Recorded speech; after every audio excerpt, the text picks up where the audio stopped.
La lectura del testamento se celebró un jueves por la mañana, en la notaría del pueblo, con la misma solemnidad de siempre y el mismo olor a papel viejo y a cera. Allí estaban todos, los tres hijos biológicos de don Ernesto, con sus trajes caros y sus expresiones de impaciencia mal disimulada, y al fondo, sentada junto a la ventana, Lucía, la hija adoptiva, la que nunca había sido tratada como una más. Llevaba un vestido sencillo, de color azul oscuro, y las manos entrelazadas sobre el regazo, como si rezara en silencio. Sabía que no debía esperar nada. Llevaba toda la vida sabiéndolo. Los Valverde nunca la habían aceptado del todo, y la muerte de don Ernesto, el hombre que la acogió cuando era una niña de 6 años, no iba a cambiar eso. El notario, un hombre menudo y calvo, se ajustó las gafas y empezó a leer. Los hijos biológicos escuchaban con avidez, calculando mentalmente el valor de cada finca, de cada cuenta bancaria, de cada joya. Lucía escuchaba con la vista baja, resignada, esperando que la ceremonia terminara cuanto antes para poder marcharse. Y entonces llegó la cláusula que nadie esperaba. Don Ernesto, en su testamento, ordenaba que la reliquia más valiosa de la familia, un medallón de oro del siglo XVIII que había pertenecido a la matriarca de los Valverde, fuera entregada a su hija adoptiva. A Lucía. Antes que a sus hijos biológicos. Antes que a nadie. El silencio que siguió a aquella lectura fue tan denso que se podía cortar con un cuchillo. Los tres hermanos se miraron entre sí, incrédulos, y luego miraron a Lucía, que seguía sentada junto a la ventana, pálida como la cera. El mayor, un hombre de 60 años con el pelo plateado y la mandíbula apretada, fue el primero en reaccionar. Se puso en pie de un salto, derribando la silla, y gritó que aquello era un escándalo, una vergüenza, una traición. Que su padre no estaba en sus cabales cuando firmó aquello, que iba a impugnarlo, que no permitiría que una extraña se llevara lo que por derecho le pertenecía. Los otros dos lo secundaron, y durante unos minutos la notaría se convirtió en un campo de batalla de voces y reproches. Lucía no dijo nada. Se quedó sentada, con la mirada fija en el notario, sintiendo que el mundo se desmoronaba a su alrededor. No entendía nada. ¿Por qué su padre le había dejado el medallón a ella? ¿Por qué no a sus hijos biológicos? ¿Qué significaba aquel gesto? ¿Era un reconocimiento tardío, una manera de pedirle perdón por los años de desprecio? ¿O era una última crueldad, una forma de enfrentarla a sus hermanos, de ponerla en el punto de mira? El notario, acostumbrado a este tipo de escenas, levantó una mano pidiendo calma. Luego, con voz firme, explicó que la voluntad de don Ernesto era clara e inequívoca. El medallón era para Lucía.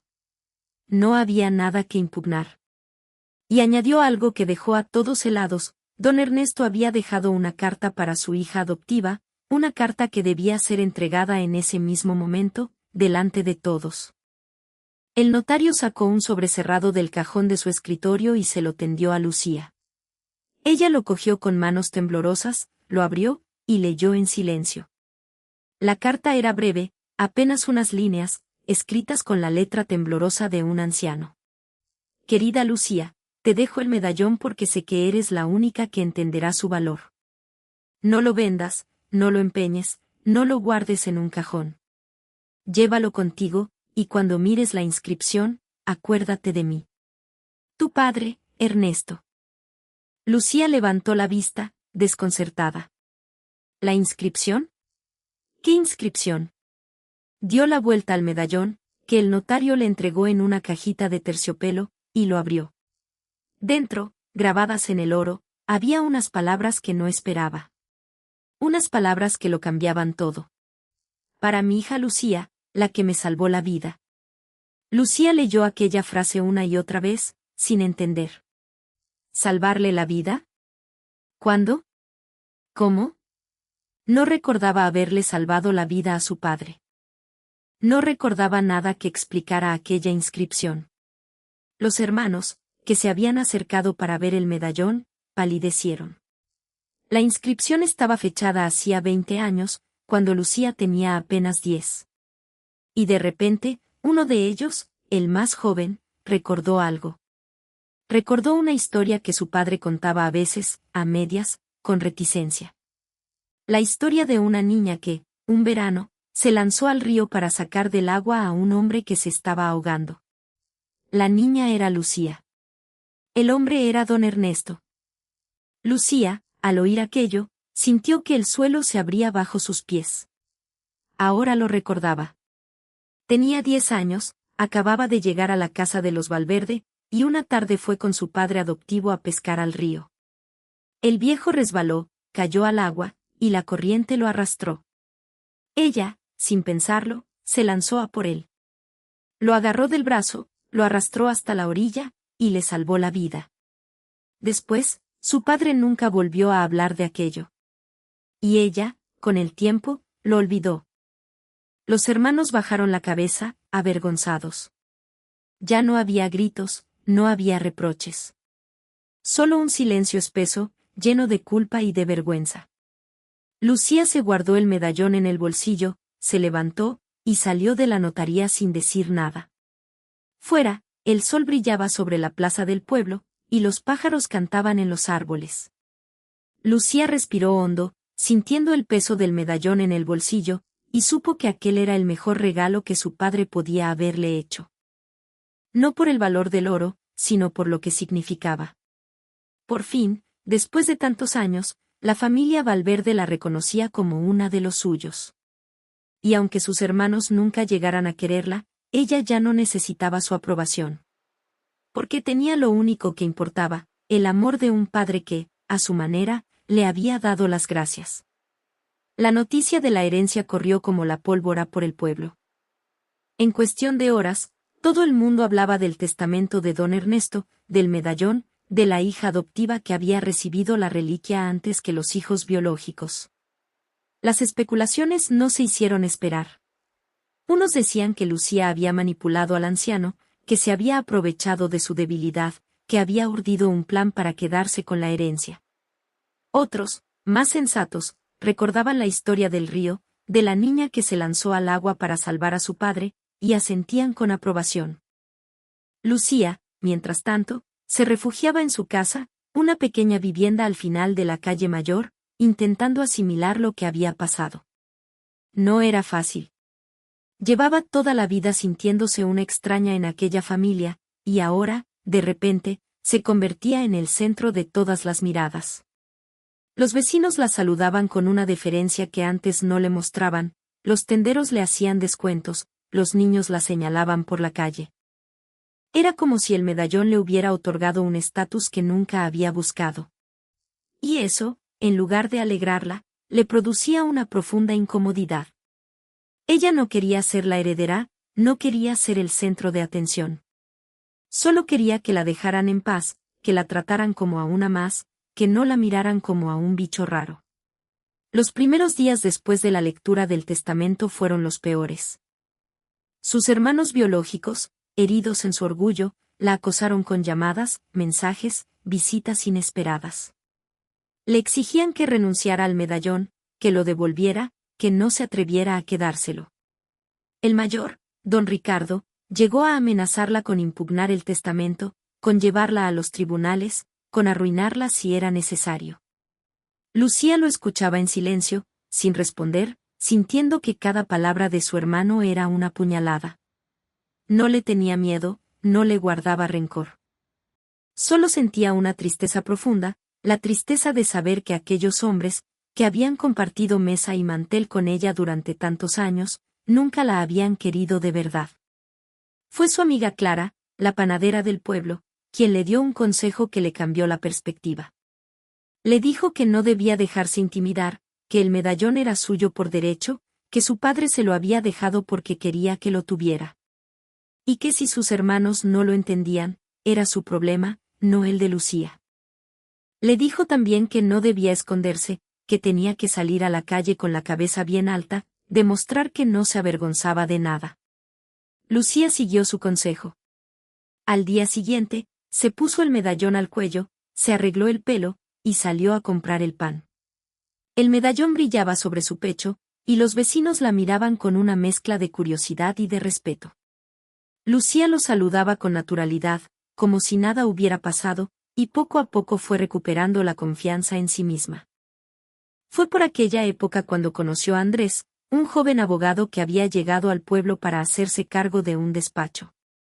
Andrés no sabía nada de la historia de Lucía, ni del medallón, ni de la herencia. La conoció en la plaza, mientras ella leía un libro sentada en un banco, y se sintió atraído por su serenidad, por la dulzura de su mirada. Empezaron a hablar, a quedar para tomar café, a pasear por las afueras del pueblo. Lucía descubrió en Andrés a un hombre sensible, culto, que no la juzgaba por su pasado. Y Andrés descubrió en Lucía a una mujer fuerte, resiliente, que había sobrevivido a lo peor sin perder la ternura. Se casaron un año después, en una ceremonia sencilla en la iglesia del pueblo. Los hermanos de Lucía no fueron invitados, pero no importó. A la boda asistieron los amigos de siempre, los vecinos que la habían visto crecer, y su madre, una mujer anciana que había trabajado toda la vida en la casa de los Valverde y que lloró de emoción al ver a su hija vestida de blanco. Lucía llevaba el medallón al cuello, por supuesto. No como un alarde, sino como un recordatorio de lo que había aprendido, que el amor de su padre, aunque tardío, era real. Y que ella, por fin, había encontrado su lugar en el mundo. Los años fueron pasando, y Lucía se convirtió en una mujer feliz. Andrés abrió un bufete en el pueblo, y ella lo ayudaba con las tareas administrativas. Tuvieron 2 hijos, una niña a la que llamaron Elena, en honor a la madre de Lucía, y un niño al que pusieron de nombre Ernesto, en memoria del padre que le había dejado el medallón. Los niños crecieron entre los olivos y los campos de trigo, ajenos a las rencillas familiares, queridos por todos. Lucía les contaba historias de su infancia, de la casa de los Valverde, del río donde salvó a su padre. Y siempre que hablaba de don Ernesto, se le llenaban los ojos de lágrimas. No de tristeza, sino de gratitud. Gratitud por haberla acogido, por haberla querido a su manera, por haberle dejado el medallón que ahora colgaba de su cuello. Un día, Lucía recibió una carta inesperada. Era de Ricardo, su hermano mayor, el que tanto la había amenazado. En la carta, le pedía perdón. Le decía que había pasado años atormentado por la culpa, que nunca había entendido por qué su padre le dejó el medallón a ella, y que ahora, al verla feliz, al verla construir una vida con Andrés, lo entendía por fin. Le decía que su padre tenía razón, que ella era la única que entendía el valor de aquella reliquia, y que él se sentía orgulloso de llamarla hermana. Lucía lloró al leer la carta, y la guardó en el cajón de la mesilla, junto al medallón. Ya no le dolía el pasado. Había aprendido que el perdón, como el amor, era una elección. Y ella, Lucía, había elegido perdonar. Porque era la única manera de seguir adelante. Porque era lo que su padre habría querido. La carta de Ricardo fue el comienzo de una reconciliación lenta, pero sincera. No fue un borrón y cuenta nueva, porque las heridas de tantos años no se cierran de la noche a la mañana, pero sí fue un primer paso. Ricardo empezó a visitar a Lucía de vez en cuando, al principio con una timidez que no le era propia, luego con una naturalidad creciente. Venía los domingos por la mañana, se sentaba en el porche con Andrés y con los niños, y hablaban de todo y de nada. A veces recordaban los viejos tiempos, las cenas en la casa de los Valverde, las navidades, las vacaciones de verano.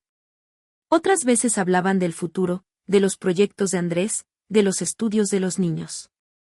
Lucía lo recibía con una sonrisa, sin rencor, como si el pasado hubiera quedado definitivamente atrás. Los otros 2 hermanos tardaron más en acercarse. El mediano, Alberto, vivía en la capital y apenas iba por el pueblo. El pequeño, Mateo, era un hombre inestable, siempre metido en negocios dudosos, que no había aceptado bien la herencia. Pero con el tiempo, incluso ellos fueron suavizando su actitud. No llegaron a ser amigos íntimos de Lucía, pero al menos dejaron de hostigarla. Y eso, para ella, ya era mucho. Fue en uno de aquellos domingos de visita cuando Ricardo le propuso a Lucía algo que no esperaba.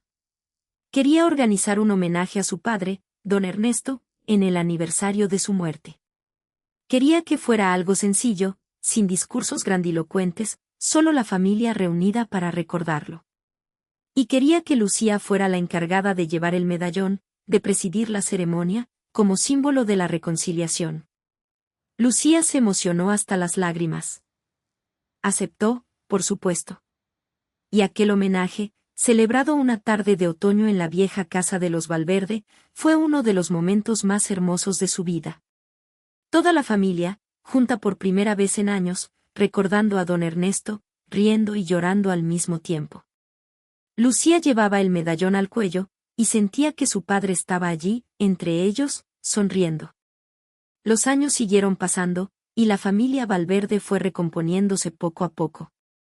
Lucía se convirtió en el pilar silencioso que mantenía unido aquel frágil equilibrio. No buscaba el protagonismo, no quería ser la matriarca, pero su presencia serena y su sabiduría natural la convertían en el centro de gravedad de todos. Sus hermanos acudían a ella en busca de consejo, sus sobrinos la adoraban, y sus hijos la consideraban un ejemplo a seguir. El medallón seguía colgando de su cuello, y con el tiempo se convirtió en un símbolo. No solo de la herencia, sino de la reconciliación. De la capacidad de una familia para sanar sus heridas y seguir adelante. Cuando Lucía cumplió 60 años, sus hijos le organizaron una fiesta sorpresa en el jardín de su casa. Asistieron todos, Andrés, los nietos, los amigos, y por supuesto, los hermanos Valverde, con los que ya se llevaba razonablemente bien. Ricardo, que se había convertido en un anciano de pelo blanco, se acercó a ella con una caja envuelta en papel de regalo. Lucía la abrió, y dentro encontró una copia del medallón, hecha por un orfebre de la capital. Era una réplica exacta, pero en lugar de la inscripción original, llevaba otra, para Lucía, de sus hermanos. Lucía rompió a llorar, abrazó a Ricardo, y supo que el círculo se había cerrado del todo. Ya no era la hija adoptiva, la extraña, la que no encajaba. Era una Valverde de pleno derecho. Y aquel medallón, el original y la copia, eran la prueba. El tiempo siguió su curso, y Lucía envejeció. Andrés murió primero, de un infarto fulminante, y Lucía se quedó sola de nuevo. Pero no era la soledad de la niña que llegó a una casa extraña, sino la de la mujer que ha vivido una vida plena. Tenía a sus hijos, a sus nietos, a sus hermanos. Tenía su casa, su jardín, sus recuerdos. Y tenía el medallón, que seguía colgando de su cuello, como un talismán que la protegía de las sombras del pasado.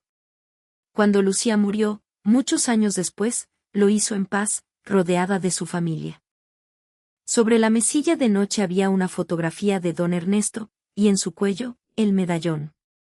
Sus hijos decidieron enterrarla con él, porque sabían lo mucho que significaba para su madre. Y en su lápida, grabaron una frase sencilla, Lucía Valverde.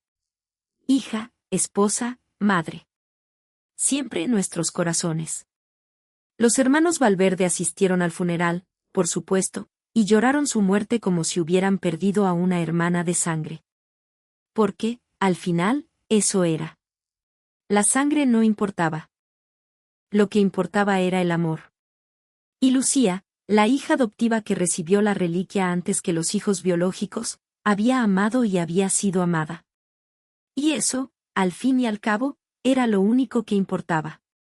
La muerte de Lucía dejó un vacío enorme en la familia Valverde.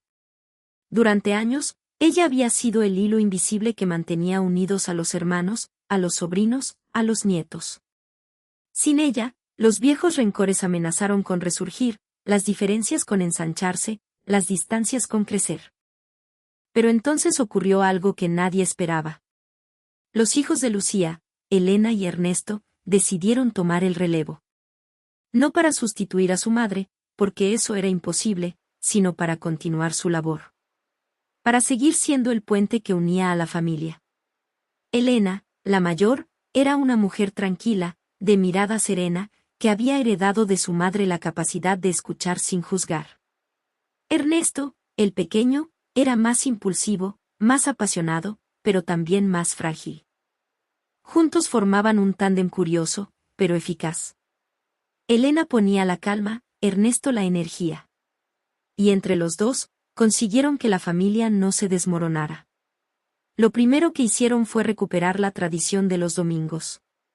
Cada semana, sin falta, abrían las puertas de la casa familiar y recibían a los hermanos de su madre, a sus primos, a sus sobrinos. Era una manera de mantener vivo el espíritu de Lucía, de recordar que, a pesar de las diferencias, seguían siendo una familia.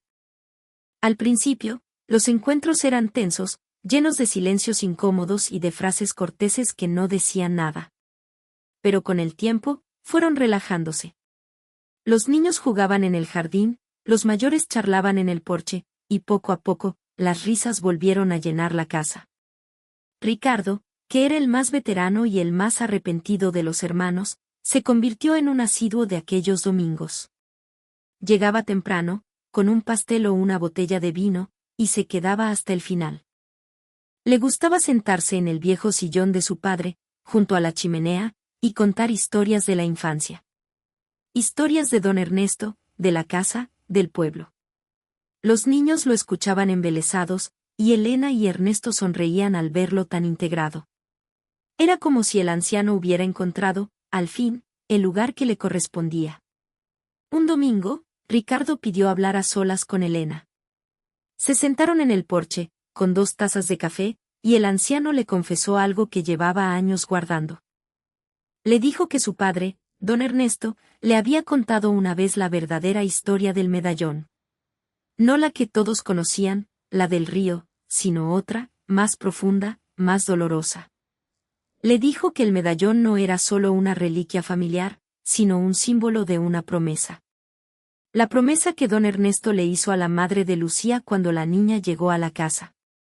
Una promesa de que siempre la protegería, de que la trataría como a una hija, de que nunca la abandonaría. Y le dijo también que don Ernesto le pidió que, si algún día Lucía lo necesitaba, él estuviera allí para ayudarla. Ricardo no pudo cumplir aquella promesa durante los años de hostilidad, pero ahora, al final de su vida, quería hacerlo. Quería ser el hermano que siempre debió ser. Elena escuchó aquella confesión con lágrimas en los ojos. No era una revelación trascendental, pero sí un bálsamo. Su madre nunca le había hablado de aquella promesa, pero no hacía falta. El medallón, el amor de don Ernesto, la reconciliación de los hermanos, todo encajaba. Todo formaba parte de una historia más grande, una historia de redención y de segundas oportunidades. Y ella, Elena, era la guardiana de aquella historia. Los años fueron pasando, y la familia Valverde siguió reuniéndose cada domingo. Ricardo murió tranquilamente, con la conciencia en paz, y sus sobrinos lo lloraron como a un abuelo.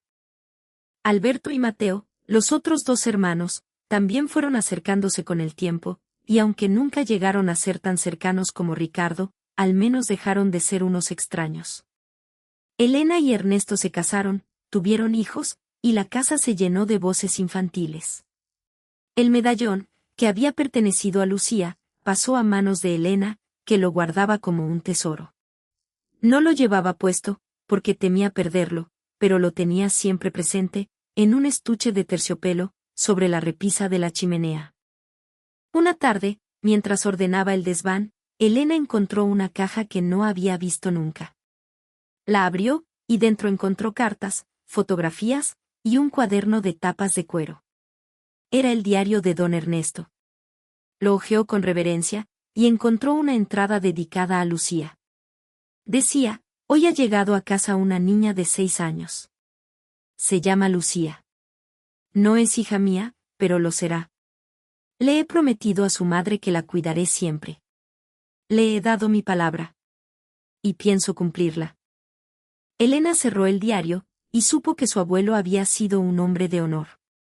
Que su promesa no había sido en vano. Y que el medallón, más que una joya, era la prueba material de aquel compromiso. Cuando Elena contó a su hermano lo que había encontrado, decidieron donar el diario al archivo municipal del pueblo. Querían que la historia de don Ernesto y de Lucía se conservara para las generaciones futuras. El alcalde aceptó encantado, y el diario se expuso en una vitrina, junto a una fotografía de la familia Valverde. Los vecinos pasaban a verlo, leían las palabras de don Ernesto, y se emocionaban. La historia de la hija adoptiva que recibió la reliquia antes que los hijos biológicos se convirtió en una leyenda local, una historia de amor y de justicia que se contaba de padres a hijos. Y así, la familia Valverde, que durante tanto tiempo estuvo dividida, encontró por fin la paz. El medallón siguió pasando de generación en generación, como un recordatorio de que el amor no entiende de sangres, y de que las promesas, cuando se cumplen, tienen el poder de transformar vidas. La casa siguió abierta, los domingos siguieron celebrándose, y la memoria de Lucía, la hija adoptiva, siguió viva en el corazón de todos. Porque ella, con su silencio, con su paciencia, con su capacidad de perdonar, había logrado lo que nadie más pudo, unir a los que estaban rotos. Y eso, más que cualquier herencia, era el mayor de los tesoros.